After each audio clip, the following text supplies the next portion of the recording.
Criada em 8 de setembro de 1934, a Diocese de Caxias do Sul ofereceu muitas vocações à Igreja. Na bula de criação, a Santa Sé mandava construir um seminário menor, e assim aconteceu. No dia 19 de março de 1939, foi inaugurado solenemente o Seminário Diocesano Nossa Senhora Aparecida, em Caxias do Sul. A construção, fruto da doação das famílias de toda a Diocese, serviu por quase 80 anos para formar padres e lideranças comunitárias. E hoje segue a sua missão de casa de formação para leigos, catequizandos e grupos eclesiais. E em 1939, no dia 19 de março, foi inaugurado solenemente, com a presença de milhares de pessoas. Era uma cidade pequena, né? Então a população que acorreu aqui a essa colina era muito grande. E foi muito festejado porque era um local que iria acolher muitos jovens de Caxias, alguns de cidades pequenas, outros, mas principalmente das capelas, das colônias. Famílias numerosas, muitos filhos, dificuldade para mandar estudar, e aqui eles eram acolhidos. Os primeiros padres aqui no seminário vieram capuchinhos, a maioria deles franceses, homens de grande cultura, que tinham sido expulsos do Líbano e vieram para cá. E com um contrato que Dom José Barea fez com os freis capuchinhos, eles foram, então, encarregados de organizar, ministrar aulas aqui no seminário. Eram homens de grande cultura. Devo muito ao seminário, a este seminário, devo muito à Igreja Católica, a qual eu procuro servir até hoje, e por isso que quase me emociono e falo aqui como uma certa devoção, comemorando os 90 anos da Diocese de Caxias do Sul. A maioria dos meninos que vinham para cá falavam o que hoje a gente chama de italiano, né? O italiano das suas casas paternas, e vindo aqui eles encontraram um mundo fabuloso de cultura, biblioteca grande, né? E o seminário sempre se baseou no tripé: oração, trabalho e lazer. E a gente vivia dentro do seminário 9 meses, depois tinha 3 meses de férias, mas foi fundamental. E foi fundamental para ordenar padres para a Igreja da Diocese, foi fundamental também para a sociedade. Porque em torno de 10%, vamos dizer assim, eu não tenho dados estatísticos corretos, se tornavam padres, e os outros retornavam à sua paróquia, à sua família, à sua cidade, e se tornavam líderes. Dos 2.000 alunos, nós temos quase 200 que chegaram a ser ordenados. Muitos voltaram para a vida civil, não se tornaram padres, mas são grandes lideranças, conhecidas lideranças. Tenho orgulho de dizer que estudou no Seminário Aparecida.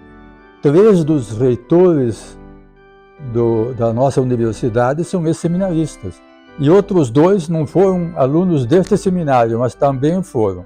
Então 5 reitores da universidade puderam ser porque tiveram a possibilidade de estudar através do seminário. E, na verdade, a gente acabava brincando com o Talian, fazendo comédias. E eu acabei, depois dos anos que saí do seminário, nos anos 80, em função do teatro que eu fiz no seminário, acabei fazendo teatro fora, com o Grupo Misericolone, que somos meia dúzia de seminaristas que estudamos no seminário, fazíamos teatro da história da imigração, falando em italiano, para apresentar nas capelas do interior como se fazia no tempo de seminário. E surgiu o Misericolone. Eu estou há 45 anos fazendo teatro em italiano, que aprendi aonde? No teatro do seminário. Construído um teatro bonito para servir de provocador de formação. Porque a formação no interior, nas capelas, na colônia, ela não existia. O seminário recebeu a missão de formar. Então, o Seminário Aparecida, ele foi, podemos dizer, um grande marco na diocese. Foram milhares os jovens formados nesta casa e que depois, como falaste, se tornaram grandes lideranças. Foi a formação dos seminários que dediquei boa parte do meu ministério presbiteral na diocese. Fizemos muito do que era bom, sobretudo com os seminaristas, que eram muitos, e com uma equipe de formadores imensa, bonita. Fui muito feliz trabalhando na formação. Pude acompanhar muitos jovens que foram ordenados padres e outros tantos que não ficaram padres, mas que estão aí na sociedade, na vida acadêmica e também nas cidades e comunidades. O seminário cumpriu e cumpre a sua missão de formar bons cristãos. Na época não havia a possibilidade de fazer como hoje se faz. O padre permanece na sua casa, na sua paróquia, vai estudando, vai tendo contato com o pároco, com o grupo de padres que cuida do seminário, da vida seminarística, e frequenta a universidade, depois faz a teologia, mas permanece muito junto com a sua família. Nossa diocese, nesses 90 anos, sempre contribuiu muito com outros lugares, outras regiões do país, por ser muito fecunda vocacionalmente, tanto em vocações sacerdotais e também religiosas. Muitas foram as dioceses onde padres aqui da nossa atuaram. Hoje, porém, nós vivemos em outros tempos, outros desafios que batem à nossa porta e nos exigem também uma certa criatividade para nós continuarmos a viver essa missão, de fazer ecoar o chamado do Senhor para que Ele chegue a tantos corações, dos jovens, dos adolescentes, para que também se coloquem a serviço da Igreja Diocesana, sendo padres, religiosos, religiosas, mas também pais e mães que nas famílias também sabem viver os valores cristãos, e leigos e leigas, engajados nas nossas comunidades. Em 1936, teve início a obra das vocações sacerdotais. Em 1948, é abençoada a primeira capelinha de Nossa Senhora dedicada à visita domiciliar e, assim, o início do trabalho das zeladoras de capelinha em prol das vocações. Hoje, são mais de 3.000 zeladoras e zeladores de capelinha em nossas quase 1.000 comunidades. Todos os anos, no dia 12 de outubro, solenidade de Nossa Senhora Aparecida, acontece o tradicional encontro diocesano no seminário. Quem trouxe essa devoção para a cidade foi a Dona Clélia Espinato Manfro. A mesma tinha uma irmã, Égide Espinato, que morava em Curitiba. Dona Clélia visitava a irmã seguidamente e viu que ela recebia em sua casa a capelinha do Imaculado Coração de Maria. Católica fervorosa que era, Clélia trouxe essa devoção para Caxias do Sul. Entrou em contato com Dom José Barea e com o reverendo padre Brandalize, bispo e vigário da Diocese de Caxias do Sul, recebeu a aprovação dos mesmos e, com o auxílio das zeladoras do Apostolado da Oração, foi organizada a primeira capelinha. Em 1978, teve início o trabalho do Seminário Maior São José para a formação dos seminaristas da filosofia. Dom Benedito Zorzi, num passo de coragem, anos antes, cria o Seminário Maior São Lucas, em Viamão, onde moravam os seminaristas da teologia. Hoje localizado no bairro Nossa Senhora da Saúde, em Caxias, o Seminário São José acolhe os jovens do curso propedêutico e da filosofia. E os seminaristas da teologia, chamada de Configuração, residem em Viamão, junto aos seminaristas de Montenegro. Através das zeladoras, o trabalho das zeladoras, Maria ficou como a padroeira das vocações. O dinheiro que vai no cofrinho da capelinha é só para as vocações. A capelinha nas casas é um evento tão importante que eles acharam necessário divulgar ele a nível de diocese. E o significado da visita domiciliar é a visita que Maria fez a Santa Isabel. A pastoral vocacional, ela desempenha o serviço na diocese de despertar e acompanhar novas vocações. A Diocese de Caxias do Sul sempre se ocupou da formação dos futuros padres, mas com um olhar humanista, quis oferecer à Igreja e à sociedade também bons leigos e leigas. Além do Centro de Orientação Missionária, criado em 1969 para a formação de lideranças numa visão eclesial transformadora, em 1985 é inaugurado o Centro Diocesano de Formação Pastoral. Neste sentido, o trabalho de tantas pastorais engaja pessoas para construir uma igreja de comunhão, participação e missão, com um olhar especial às famílias. Em 95, Dom Paulo assina um documento formando a Comissão da Pastoral Familiar na Diocese. Isso foi um passo muito importante, porque o que se baseia a Pastoral Familiar? Ela está voltada nesse sentido, de estimular a família, de fazer com que os pais sejam de fato os protagonistas dos seus filhos, sejam exemplos para os seus filhos e para a sociedade. A Diocese de Caxias do Sul é o celeiro de tantas vocações à vida religiosa. Centenas de religiosas, de frades e irmãos são frutos do olhar da Igreja em nossa região para os diversos carismas. A Igreja segue a sua missão de ajudar os jovens a avançarem para águas mais profundas, buscando dar o seu sim no serviço aos irmãos. Nós, fazendo parte desta Diocese, nos sentimos felizes e agraciadas, porque desde o início o Carmelo aqui em Caxias foi desejado. A nossa vida de oração busca viver e interceder por este povo, por esta diocese. Nos unimos à vida de nosso bispo, dos sacerdotes, dos religiosos em suas atividades junto ao povo. Desde o início de nossa caminhada nesta diocese, nos sentimos a acolhida e o carinho da Igreja e de todo o povo. A assistência espiritual e a Eucaristia, nestes 73 anos de existência deste Carmelo, nunca nos faltou. Isso manifesta o grande amor e carinho que esta Igreja particular tem para conosco. Começamos na terceira, depois o espaço era muito pequeno e tinha muitas vocações que iam chegando. Aí aos pouquinhos fomos construindo a casa que hoje é a Escola Jesus Bom Pastor.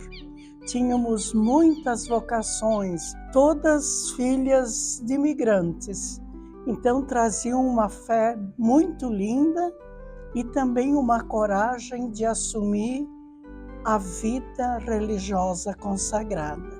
Olha, teve várias que são daqui, também da cidade de Caxias, que sempre trabalharam muito e sempre ligadas a tudo que a diocese fazia, as normas, sempre muito junto também aos padres, mas não só sendo perto deles, mas sendo corresponsáveis com eles.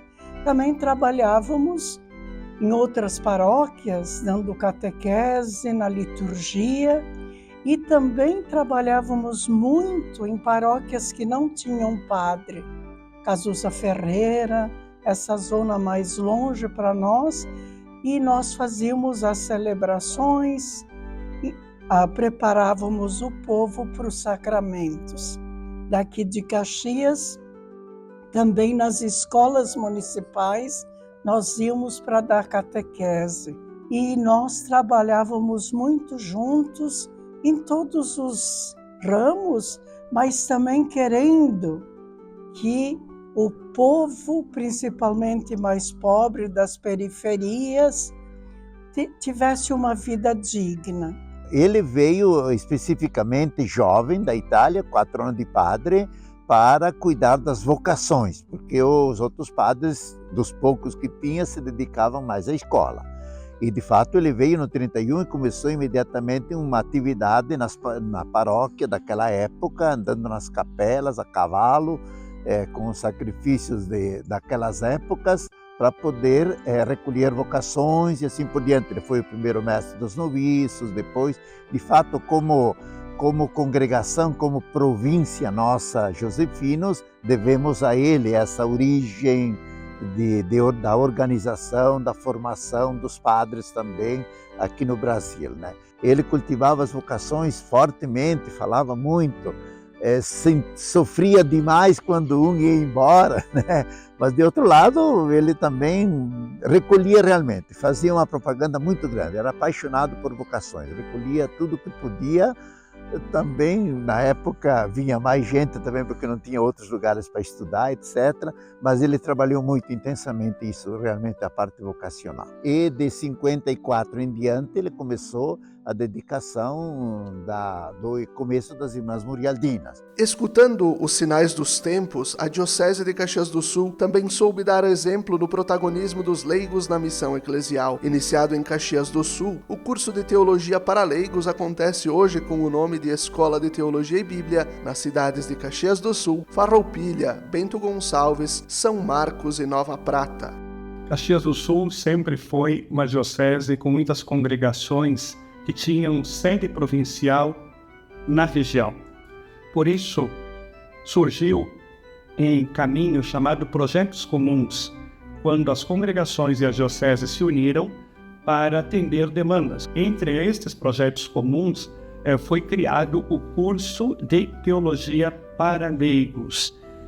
A primeira turma ocorreu em 1993, justamente coordenada por estes provinciais e pela diocese. Recordo muito bem Dom Paulo Moreto, que tanto desejou a formação deste curso. À época, o vigário-geral era o padre Leonel Perger e diversos provinciais. Começou na Cúria, justamente no espaço onde funciona a Cúria Diocesana de Caxias, numa sala, e ali praticamente eram 360 horas, 2 anos, um curso bem estruturado. Inclusive no início não foi tão fácil formar a primeira turma, que com 40 leigos e leigas se começou esse trabalho. Aos poucos o tempo foi passando e se pedia que cada paróquia da diocese, especialmente da cidade, enviasse candidatos. E eu recordo de um evento que acho que muitos vão lembrar, que marcou uma época em que reunia mais de 800 pessoas na Semana Teológica de Caxias do Sul. Aquelas semanas teológicas, todos os anos, traziam pessoas bem importantes. Conseguimos que viesse Dom Aloysio Locharder, Dom Luciano Mendes de Almeida, José Comblain, até Torres Queiruga.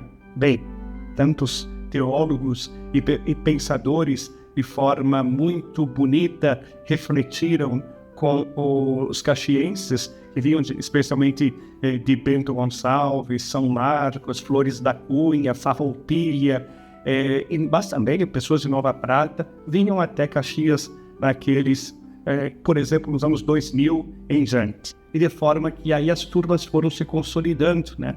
Portanto, não era mais os cursos não eram mais ministrados na Cúria, mas na Católica Domus, porque aí já tínhamos 2, às vezes até 3 turmas, porque tinha o primeiro e o segundo ano, já se criavam no terceiro ano uma espécie de uma perseverança com temas variados. O protagonismo do laicato é uma urgência, porque para entendermos bem a eclesiologia do Concílio Vaticano II. Tenho certeza de que muitas comunidades estão firmes e fortes porque temos bons leigos que se aprofundaram na sua fé e se colocaram a serviço de toda a Igreja. Formar bons padres, mas também bons leigos engajados na comunidade, conscientes que a sua missão é a missão da Igreja. Eu não tenho mais a minha vida sem o curso de teologia. A teologia faz parte da minha vida agora, até porque são muitos estudos e a gente sempre, né, se aprofunda cada vez mais. E, como eu disse, a teologia faz parte da minha vida. Eu não vejo a Adriana hoje mais sem estudar teologia. E eu sempre convidava, chamava meu esposo para fazer curso comigo, né? Para vir, né, me acompanhar na teologia, até porque a gente já faz bastante atividades na nossa comunidade, na paróquia, e ele era meio resistente, né? E então, para minha surpresa, ali no segundo, terceiro encontro, em 2022, ele chegou em casa e disse: hoje eu vou para o curso com você. Então, eu fiquei muito feliz, assim, ele veio. E aí nós fizemos junto em 2022, o ano passado, 2022, a gente deu continuidade, e esse ano a gente continua, então, com o curso. E a gente consegue realmente, nas pastorais que a gente participa da comunidade, né, levar esse conhecimento, né, esse entendimento, esse esclarecimento um pouquinho a mais que quem estuda teologia consegue adquirir, né? Então isso é muito importante, nos fortalece muito essa nossa base na comunidade também. A Diocese de Caxias do Sul deu vida com responsabilidade e trabalho aos projetos da Igreja para dar bons pastores às comunidades e também lideranças que levem o Evangelho no cotidiano de suas vidas. Nas diversas fases da história da Diocese de Caxias do Sul, vemos uma ação pastoral responsável e comprometida com o reino de Deus pregado por Jesus. Desde as primeiras ações cristãs realizadas neste território e até os dias de hoje, é nítida a entrega de tantas vidas em favor da fé, da evangelização e da educação, em vista de uma igreja mais viva e de uma sociedade mais justa.